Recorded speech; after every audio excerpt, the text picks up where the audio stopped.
কোন এক ব্যক্তি নামাজ আদায় করছে, এমন সময় তার সামনে দিয়ে যাওয়া যাবে কিনা? কেউ যখন নামাজ পড়ে তখন তার সামনে দিয়ে হাঁটা গুনাহ।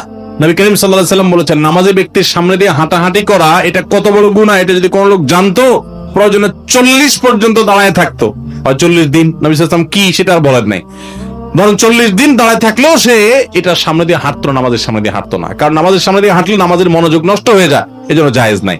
কিন্তু এখানে 3টা পদ্ধতি আছে, একটা মুরুর, একটা সুউদ আর একটা নুজুল। আরবিতে 3টা পরিভাষা আছে। এটার অর্থ হলো মুরুরটা না জায়েজ, সুউদ এবং নুজুল জায়েজ আছে। সুউদ আর নুজুল কি? একজন নামাজ পড়তেছে, তার সামনে একটা ফাঁকা আছে, জামাত শুরু হয়েছে বা কোনো কারণে আপনি সামনে যাবেন, বরাবর নামাজের সামনে সাইড থেকে উঠে গেলেন, এটাকে সুউদ বলে, এটা জায়েজ আছে, কোনো অসুবিধা নেই। আর নুজুলও জায়েজ আছে। নুজুল কি? আপনি বসে আছেন বা দাঁড়ায় আছেন, আপনার পিছনে একজন নামাজ পড়তেছে, সে এখন নামাজে আছে, আপনার সালাত শেষ, আপনি এখন সালাত থেকে বের হয়ে চলে যেতে চান, তো বরাবর সামনে যদি থাকেন আস্তে করে ডানে অথবা বামে আপনি বের হয়ে যেতে পারেন, কোনো অসুবিধা নেই।